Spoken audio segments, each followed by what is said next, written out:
Welcome to Gandhi Academy. Subscribe my channel.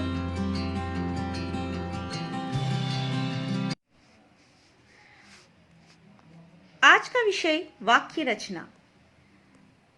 पहले हम यह जानेंगे वाक्य किसे कहते हैं। शब्दों के सार्थक समूह को वाक्य कहते हैं, यानी अर्थयुक्त शब्दों के समूह को हमें वाक्य कहते हैं। हिंदी में वाक्य की संरचना, structure of a sentence in Hindi, कर्ता, कर्म और क्रिया से वाक्य बनता है। अंग्रेजी में सब्जेक्ट, वर्ब और ऑब्जेक्ट से वाक्य बनता है।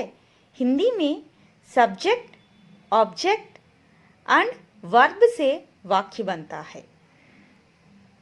उदाहरण के लिए जशवंत पाठ पढ़ता है। जशवंत करता है, पाठ कर्म और पढ़ना क्रिया है।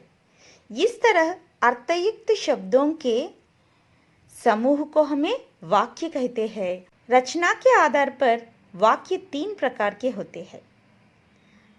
आसानी से याद करने की ट्रिक है, रचना शब्द में 3 अक्षर है, र, च, न। वैसे ही वाक्य रचना भी 3 प्रकार के हैं, सरल वाक्य, संयुक्त वाक्य और मिश्रित वाक्य। पहला सरल वाक्य। सरल वाक्य को हमें अंग्रेजी में सिंपल सेंटेंस कहते हैं। जिस वाक्य में एक क्रिया होती है और एक कर्ता होता है उसे सरल वाक्य या साधारण वाक्य कहते हैं। वाक्य में एक क्रिया और एक कर्ता होने पर उसे हमें सिंपल सेंटेंस यानी साधारण वाक्य कहते हैं। ये वाक्य स्वतंत्र वाक्य है, अर्थात वाक्य के अर्थ के लिए दूसरे वाक्य पर निर्भर यानी डिपेंड नहीं होते हैं। इस तरह के वाक्यों को हमें स्वतंत्र वाक्य कहते हैं। सरल वाक्य की संरचना। सरल वाक्य कर्ता, कर्म और क्रिया से बनते हैं। उदाहरण के लिए सुनील पुस्तक पढ़ता है, विद्यार्थी पाठ सुनता है। इस तरह कर्ता, कर्म और क्रिया से सरल वाक्य की संरचना होती है और कर्ता क्रिया से भी वाक्य बनते हैं।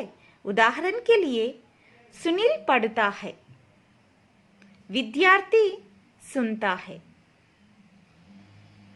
कर्ता और सहायक क्रिया से भी वाक्य बनते हैं। उदाहरण के लिए लड़का है। कर्म और क्रिया से भी सरल वाक्य बनते हैं। उदाहरण के लिए पुस्तक पढ़ी जाती है। इस तरह सरल वाक्य की संरचना होती है। कर्ता कर्म और क्रिया से बनते हैं। कर्ता क्रिया या कर्ता सहायक क्रिया या कर्म और क्रिया से सरल वाक्य बनते हैं। दूसरा संयुक्त वाक्य। संयुक्त वाक्य को अंग्रेजी में कंपाउंड सेंटेंस कहते हैं। जिस वाक्य में 2 या 2 से अधिक सरल वाक्य होते हैं वे किसी समुच्चय बोधक अव्यय यानी कंजंक्शन से जोड़ा जाता है, उन्हें संयुक्त वाक्य कहते हैं। संयुक्त वाक्य में 2 सरल वाक्यों को समुच्चय बोधक यानी कंजंक्शन से जोड़ते हैं। ये वाक्य भी स्वतंत्र होते हैं। कोई वाक्य दूसरे वाक्य पर आश्रित यानी डिपेंड नहीं होते हैं वाक्य के अर्थ के लिए। सुनील पढ़ता है एक सरल वाक्य है और सुनील अच्छा खेलता है।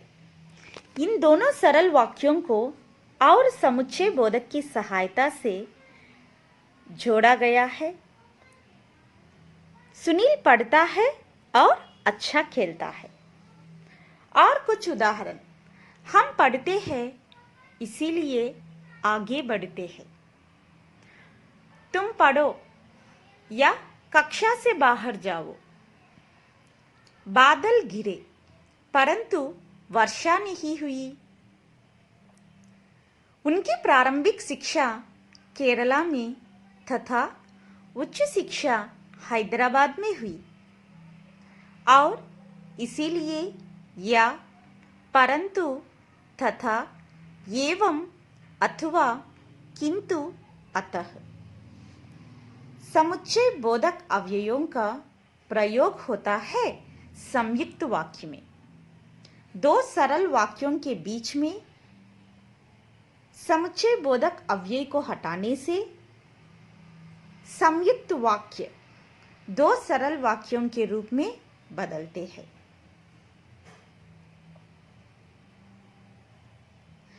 तीसरा, मिश्रित वाक्य। मिश्रित वाक्य में एक प्रधान वाक्य तथा एक या अनेक आश्रित उपवाक्य होते हैं। ये वाक्य स्वतंत्र वाक्य नहीं है क्योंकि वाक्य के अर्थ के लिए उपवाक्य और प्रधान वाक्य एक दूसरे पर निर्भर यानी डिपेंड होते हैं, इसीलिए ये मिश्रित वाक्य है। मोदी जी ने कहा, क्या कहा है?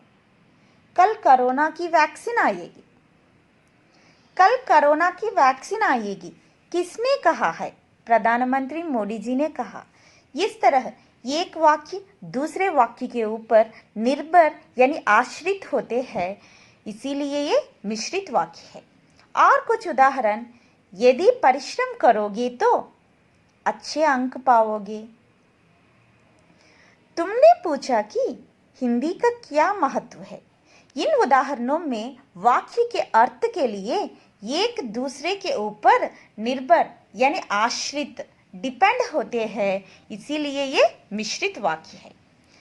मिश्र वाक्य में प्रधान वाक्य को आश्रित उपवाक्य से जोड़ने के लिए कि, क्योंकि, जो, जितना, उतना, जैसे, वैसे, जब, तब, जहाँ, वहाँ, जिधर, उधर, अगर, यदि, तथापि, तो, यद्यपि आदि योजक शब्दों का प्रयोग होता है।